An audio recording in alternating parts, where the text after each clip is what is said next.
Hello friends, welcome back to my channel at Psycho Vibe. So in this video I'm going to tell you about the FSSAI notification, which is Food Safety and Standard Authority of India. I know I'm getting too much late to provide you this notification, but I'm suffering from dengue from last 3 weeks, but now I thought I have to make a video on this. So in this video we are going to talk about the eligibility, last date, the process and the seats and everything which is important for this notification. Including with this, we will also discuss about the syllabus of FSSAI for different vacancies. So let's talk about the first detail, which is this thing, that what is the last date for this notification. So last date to apply is 7th November 2021. So the website link open हो जाएगा 8th October 2021 को. Last date है 7 नवंबर 2021. Cut off जो आएगी वो आपकी 7 नवंबर जो eligible candidates होंगी उनकी. ठीक है, तो 7 नवंबर 2021 को. सो ये थी बेसिकली कुछ इन्फॉर्मेशन. सो एडमिट कार्ड की डेट्स अभी नहीं दी गई हैं इसमें. जब आप एप्लीकेशन फिल कर लोगे then they will provide you. कोई अदर प्रॉब्लम है तो FSSAI की आप ईमेल पे करके अपने डाउट्स को क्लियर कर सकते हो. ठीक है, सो जो इसमें वैकेंसी है वो है फूड एनालिस्ट की, और एज लिमिट है 35. नंबर ऑफ़ वैकेंसीज़ हैं 4.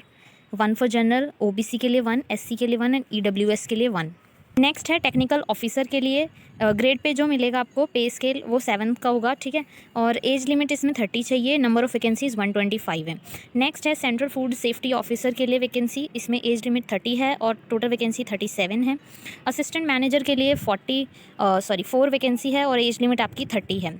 असिस्टेंट मैनेजर जर्नलिज्म और मास कम्युनिकेशन में इसमें एज लिमिट आपकी 30 है और 2 वैकेंसीज़ हैं. और social worker, psychology, labour, social welfare, library science में आपकी एज लिमिट 30 होनी चाहिए और 2 वैकेंसीज़ हैं. देन है असिस्टेंट की. इसमें 6 वैकेंसीज़ हैं. 6th का ग्रेड पे मिलेगा आपको और 30 एज लिमिट है और 33 वैकेंसीज़ हैं. हिंदी ट्रांसलेटर के लिए 6 पे लेवल 6th होगा और 30 आपकी एज लिमिट होनी चाहिए और 1 आपकी वैकेंसी है. पर्सनल असिस्टेंट की 19 वैकेंसीज़ हैं. IT असिस्टेंट की 3 वैकेंसीज़ हैं. जूनियर असिस्टेंट की 3 वैकेंसीज़ हैं. तो टोटल आपकी 233 वैकेंसीज़ हैं. ठीक है, कैंडिडेट जो हैं वो मल्टीपल पोस्ट के लिए अप्लाई कर सकते हैं. ठीक है, और OBC के जो भी कैंडिडेट्स क्रीमी लेयर से बिलोंग करते हैं वो जनरल कैटेगरी में काउंट किए जाएंगे. नेक्स्ट इज़ 10% जो वैकेंसीज़ हैं वो रिजर्व्ड हैं EWS कैंडिडेट के लिए. ठीक है, बट उनके पास EWS का सर्टिफिकेट होना चाहिए. जो आपकी फ़ीस है वो है जनरल और OBC के लिए 1000 रुपीज़, और चार्जेस जो हैं इंटीमेशन चार्जेस 500 रुपीज़. तो टोटल आपके हो गए 1500. SC ST EWS women candidate के लिए एप्लीकेशन फ़ीस निल है और इंटीमेशन चार्जेस 500 हैं. तो टोटल आपकी जो फ़ीस है वो 500 हो गई. सो अगर आपने जो अपना एप्लीकेशन है, एप्लीकेशन विदाउट प्रिस्क्राइब्ड फ़ीस, अगर प्रिस्क्राइब्ड फ़ीस आपने नहीं दी या इंटीमेशन चार्जेस नहीं दिए तो आपका जो एप्लीकेशन है वो काउंट नहीं किया जाएगा.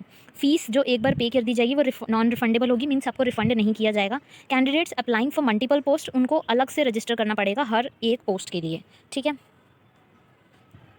अब आ जाते हैं कि आपका जो एग्ज़ाम है वो किस तरीके से होगा.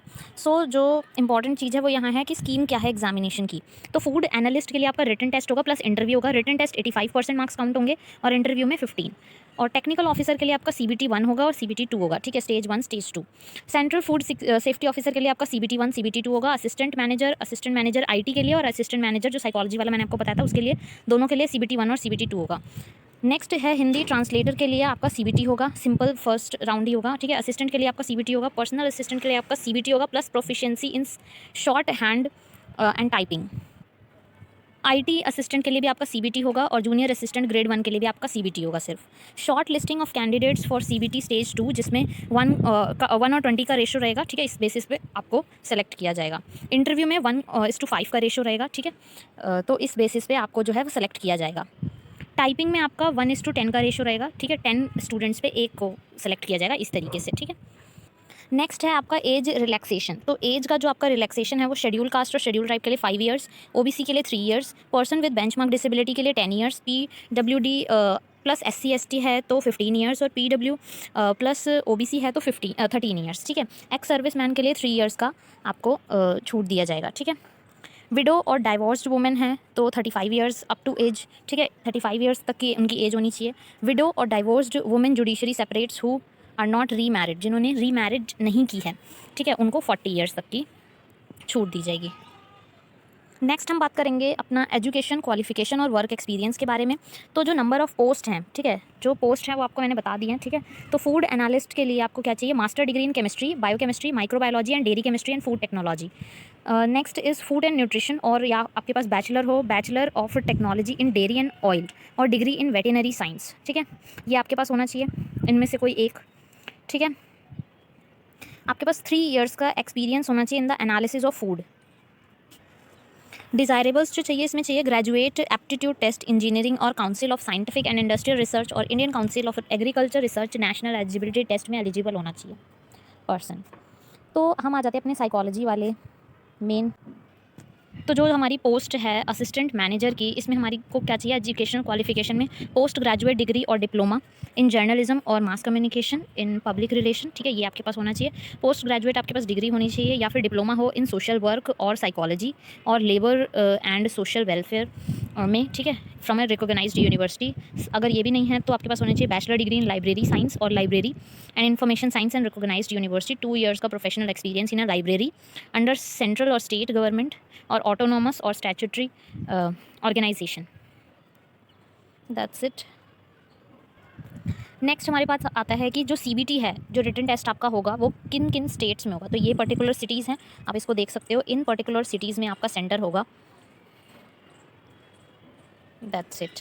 सीबीटी 2 के लिए आपके जो भी सिटीज़ होंगी वो ये सारी होंगी, ठीक है। इन पर्टिकुलर स्टेट्स में आपको दिया जाएगा, ठीक है, इन पर्टिकुलर सिटीज़ में आपका सेंटर आएगा सीबीटी 2 के लिए। तो आप इसको देख सकते हो एक बार। नेक्स्ट आता है हमारा सिलेबस का पोर्शन। तो सिलेबस को मैं अभी आपको बताऊंगी, या फिर मैं अलग से उसके लिए वीडियो बना दूंगी, ठीक है। सो जो आपको डॉक्यूमेंट्स रिक्वायर्ड हैं वो हैं सेल्फ अटेस्ट करके आपको देना है 12th की मार्कशीट, ठीक है, ग्रेजुएशन की मार्कशीट, पोस्ट ग्रेजुएशन पीएचडी अगर आपने की है तो, अगर आपके क्वालिफिकेशन में मांगा गया तो SC ST OBC का certificate, no objection certificate, CTC, ठीक है, जो पे स्लिप आपकी जो कंपनी की होगी वो, एक्सपीरियंस सर्टिफिकेट, और जो भी आपके डॉक्यूमेंट्स मांगे गए हैं एलिजिबिलिटी में।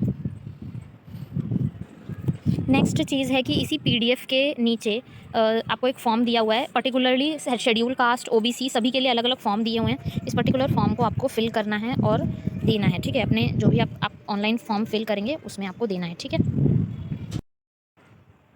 फॉर्म को फिल करने के लिए आपको फसाई की वेबसाइट पे जाना है और वहाँ पर एप्लीकेशन फॉर्म अपना ऑनलाइन फिल करना है, वहाँ पर सारे डॉक्यूमेंट्स को सबमिट करना है, और जो अपनी डेट ऑफ बर्थ है, ईमेल है, उसको पर्टिकुलरली सही से मेंशन करिएगा ताकि आपका जो फॉर्म है वो रिजेक्ट ना हो, ठीक है। तो ये सारी चीज़ों को ध्यान में रखते हुए आपको अपना जो फॉर्म है वो फिल करना है ऑनलाइन। लिंक मैं आपको डिस्क्रिप्शन में प्रोवाइड करा दूँगी, आप डायरेक्टली वहाँ से जाके अपना फॉर्म फिल कर सकते हैं, ठीक है।